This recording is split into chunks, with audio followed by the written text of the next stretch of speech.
Olá, sejam todos bem-vindos a esta série de vídeos onde falaremos sobre diversos temas pertinentes ao mercado elétrico. Eu sou o Matheus Castro, gerente de marketing de produto e desenvolvimento de novos negócios. Aqui ao meu lado hoje estou com o Rodrigo Gosman, especialista de produto da linha Renewables, da Revax.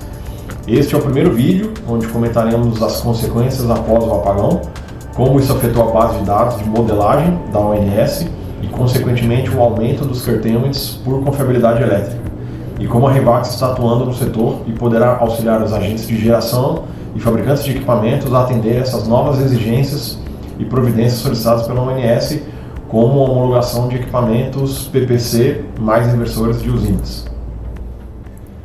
Como já é de conhecimento de todos que atuam no setor elétrico, o famigerado apagão ocorreu em 15 de agosto de 2023, foi ocasionado por um colapso de tensão. A lógica de fechamento sobre falta, ativada indevidamente, enquanto a linha estava operando com 99% de carga, ocasionou a abertura da linha de 500 kV entre a subestação de Quixadá e Fortaleza, 2, num corte de carga com impacto nacional, 22 GW de blackout, atingindo com maior severidade o norte e o nordeste, conforme evidenciado na figura nas regiões vermelha escura, indicando a maior proporção de cargas cortadas. Aqui neste gráfico temos evidenciadas diversas ocorrências que foram investigadas pela ONS. O T0 se iniciou às 8h30 da manhã e os eventos em cascata posteriores, atuações de PPS, proteção de perda de sincronismo, abertura de mais de 4 linhas de 500 kV até o blackout do norte, com a separação do sul e sudeste do nordeste, e atuação do ERAC, esquema regional de alívio de carga, e a eventual estabilização do sistema ocorrendo em questão de segundos, 18,6 segundos mais precisamente. Mas por que a abertura de apenas uma linha foi tão catastrófica?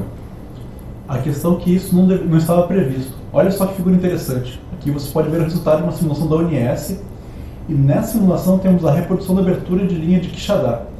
Cada cor indica uma usina simulada, sendo que no eixo Y temos a tensão da usina normalizada em 1 PU e no eixo X o tempo. Podemos ver que depois do evento, então tivemos um afundamento de tensão nessa linha de transmissão e subestação da região, mas que somente duas dessas usinas alcançaram um valor preocupante, abaixo de 10% do nominal. A simulação então indicava pouca influência deste evento na rede elétrica como um todo, e que isso não deveria ser um problema grave, que estava tudo bem, mas a realidade foi bem dura e muito diferente da simulação. Para aquela mesma situação, aqui nós temos o registro histórico da perturbação, registro proveniente de uma PMU. E vejam só o que aconteceu na realidade. Bem aqui temos a abertura de Quixadá, e podemos observar que algumas usinas apresentaram uma sobretensão transitória, com quase 15% em alguns casos. Então, logo depois, todo o conjunto começou a afundar o seu nível de tensão, sendo que todos ultrapassaram o patamar de 10% do nominal. Observem também que vários alcançaram até mesmo uma tensão de 50% do valor nominal.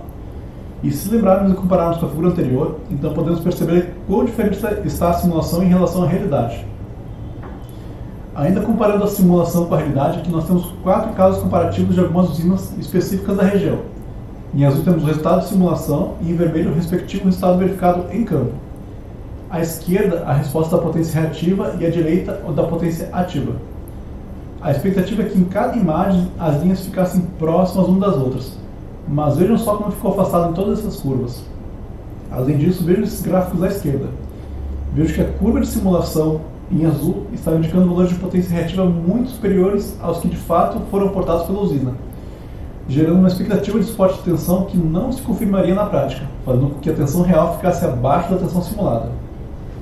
Outro ponto é que ocorreu uma divergência significativa dos modelos de potência ativa, tal como nas figuras aqui. Vejo que na primeira, a simulação indicava que a usina deveria ter permanecido no mesmo nível de potência, mas ela acabou tendo uma redução drástica de potência. Já nessa segunda, a simulação indicava uma redução veloz, mas acabou ocorrendo de maneira lenta. Aqui nós separamos casos mais divergentes obtidos do RAP, que é o relatório de análise de perturbação emitido pela ONS. E a finalidade foi didática também para evidenciar as discrepâncias entre modelo e realidade, que comprometem toda a análise da ONS e a segurança do sistema interligado nacional. Portanto, como a ONS está trabalhando hoje ou após a RAP? Com as evidências de campo, a ONS pegou o modelo, base de dados oficial prévia, a linha azul, e foi retardando, atrasando o suporte do reativo até coincidir na base de tempo, com a linha vermelha, o registro da PMU, utilizando a tensão da subestação de Açu como referência, criando assim a nova base de dados ajustada, a linha verde, e replicando assim as demais usinas e na base de dados da ONS. Portanto, foi criada assim, uma nova região de segurança, que ocasionou um aumento de restrição para que a operação atendesse ali os critérios de confiabilidade, intensificando o curtailment ou constraint off de usinas fotovoltaicas e eólicas. Desde então, os agentes, usinas, fabricantes, em conjunto com a ONS, têm trabalhado nas modelagens, ajustes finos e parametrizações dos modelos validados, já tem se ganhado e melhorado a zona de operação. Porém, fica aí o questionamento e a dúvida se conseguiremos voltar à confiabilidade da zona de operação da linha azul prévia da base de dados oficial anterior. Quais outras ações adicionais serão necessárias para mitigar e melhorar este quadro, como inserção de compensadores síncronos, que já foi recomendado pela ONS, regulamentação e o leilão, os incentivos de baterias para armazenamento de energia, serviços ancilares também, e melhor operação do Sistema Interligado Nacional.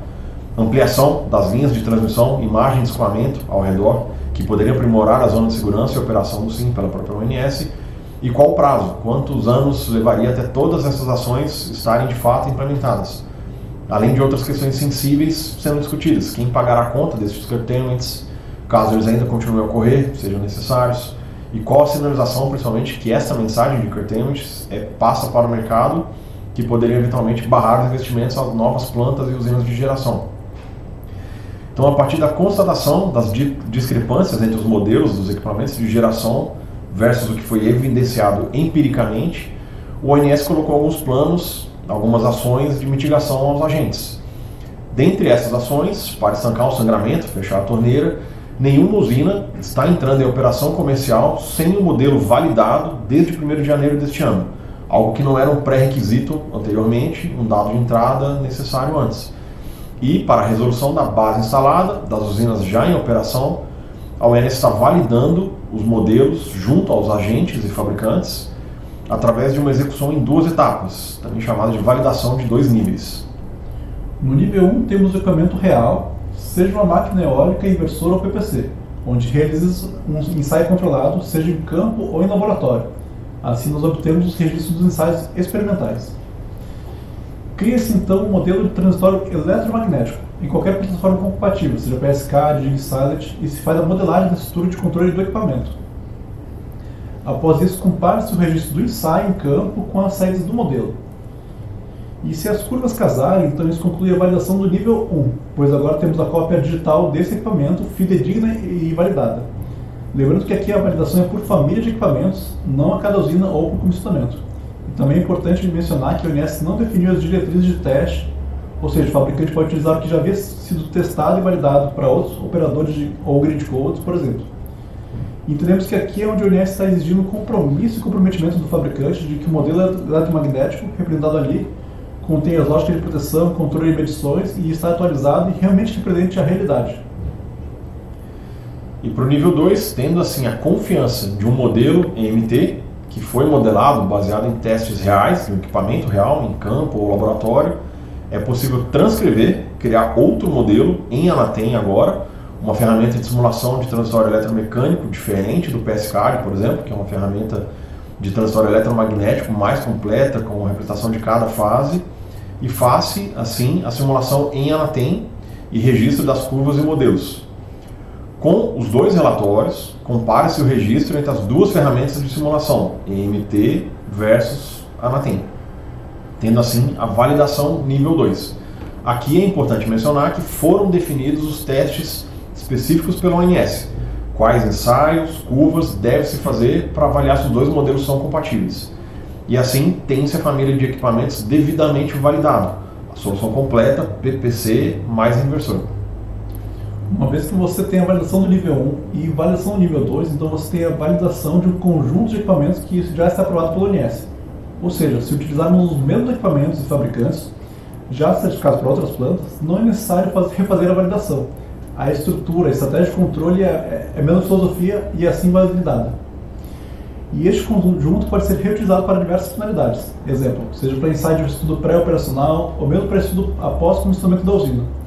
Para estudos após o comissionamento, então, são aplicados outros conjuntos de estímulos na usina e verifica-se se os dados de campo são de acordo com as saídas fornecidas pelos modelos. Nesse momento, podemos alterar os parâmetros do modelo, pois sabemos que o comportamento geral está correto. Portanto, como que a Reivax, com todo o nosso expertise e know-how, pode ajudar? que podemos oferecer para o mercado ou nossos clientes, sejam agentes ou fabricantes de inversores, neste processo de validação com a ONS. Podemos auxiliar com a criação do modelo PSCAD, como exemplo de uma ferramenta EMT, para fabricantes de inversores solares ou eólicos, uma vez que o fabricante compartilhe todas as devidas informações das funções de transferência de controle da máquina. Conseguimos assim criar um modelo fidedigno em PSCAD. Em posse do modelo PSCAD, comparamos com a performance dos ensaios realizados experimentalmente, em laboratório ou em campo, tendo assim a validação de nível 1 do modelo. Podemos fazer também a transcrição do PSCAD para o modelo Anatem, agregar junto ao nosso modelo de PPC e ter assim toda a solução modelada para visualização conforme a ONS deseja. E realizar a simulação em Anatem e confrontar, comparar, elaborar o relatório de validação nível 2, conforme as exigências e diretrizes de teste da ONS, com os diferentes tipos de ensaios, testes e curvas. Por hoje é só de conteúdo e vídeo. Espero que tenhamos trazido informações relevantes, ficado mais claro esse processo de modelagem, principalmente como a Revax, que é referência no mercado, pode auxiliar os principais players no mercado. Aqui temos os dados para contato, site, telefone, e-mail e QR Code, trazendo mais alguns links úteis, como as nossas mídias sociais. Sigam-nos nos LinkedIn, Instagram e YouTube para não perder nenhum conteúdo. Caso tenham interesse, comentem abaixo o que gostariam de ver, quais outros assuntos gostariam que abordássemos e deixem sugestões. Obrigado a todos pela atenção, fiquem ligados para os próximos vídeos em breve. Até a próxima.